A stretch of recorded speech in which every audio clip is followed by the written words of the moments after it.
The movie that I will be talking about in this video is called Real Women Have Curves. It is a film directed by Patricia Cardoso, and it was filmed in 2002.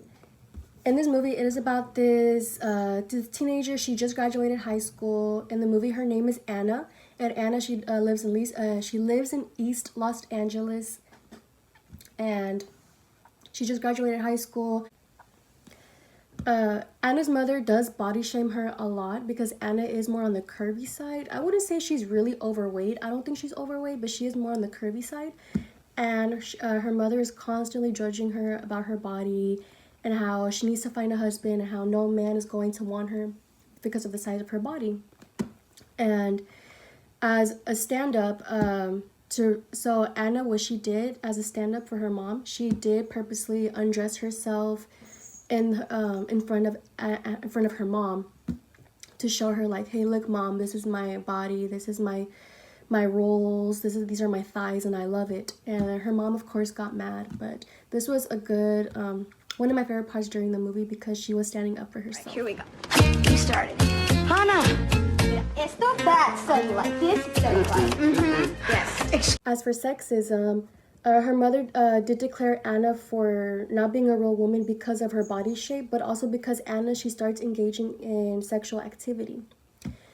Her mother says her mother constantly is judging her, telling Anna like that every woman needs to value their body and needs to stay pure because no man is going to want somebody who is not pure. You're not only fat, now you're a puta! You would say that, wouldn't you? ¿Por qué no te diste tu valor? Because there's more to me than what's in between my legs. Anna does disagree with her mom's mentality on this because she believes that no woman should be judged for the decision that they choose for their body. And by in the movie, and by Anna engaging in sexual intercourse, it is not because she wants to feel appreciated.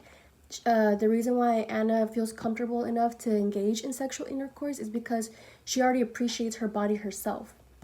She loves her body and is confident and believes that comments and decisions that she makes for herself will not justify who she is as a woman. And if anything, she feels even more empowered for making decisions for herself and still being confident. Overall, throughout the movie, the decisions that Anna was making for herself and standing up to her mom, it was all decisions to clarify that she is indeed a real woman and to prove her mother wrong.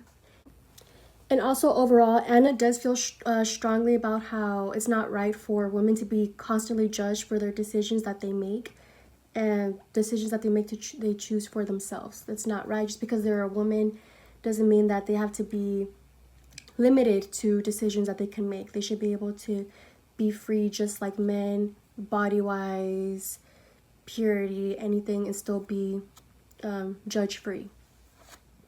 Another thing that I also noticed about this film that caught my attention is the mentality of Anna's mother.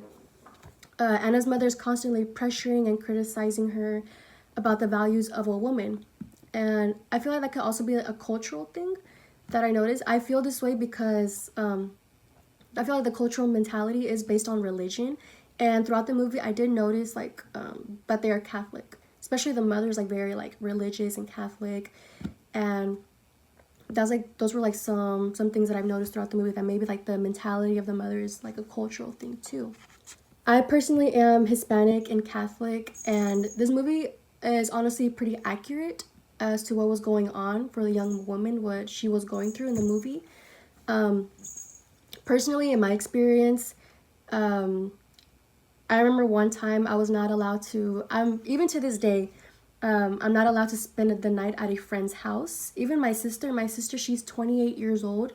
Her and I still do live with our parents. She's 28, and like our mother, she does not let us sleep over at her friend's house or somebody else's house. It's like forbidden here at my house. And my mom did tell me personally that if somebody sleeps over at somebody else's house, that means that woman, she mentioned that woman does not value herself. So she told me if I ever slept over at a friend's house, then that means I do not value myself, and very much relate to what the character was going through in the movie about valuing and respect when really I don't think it's that deep. But my mom, she did grow up differently. So I just think the mother in the movie, Anna's mother in the movie, did grow up differently. And also, I was reading the comments as well. I was searched up the movie and I was reading the comments on other people's opinions, and majority of the comments seem to agree as well that this is pretty accurate with other people. I was reading that people were going through in the comments issues with their mom, saying how their mom body shames them, their mom is extra strict when it comes to like valuing your body, valuing yourself. So I definitely feel like it's like a Hispanic cultural thing that I've noticed. With my friends too as well, they go through the same thing with their parents. So I think our parents just grew up differently, especially, and I feel like it's a little bit more hard because when you're first generation, it's hard to explain to your parents that, hey, times are different, you grew up differently, this is a new generation, but they're obviously not going to get that. So it is hard, and I do relate to that in that way.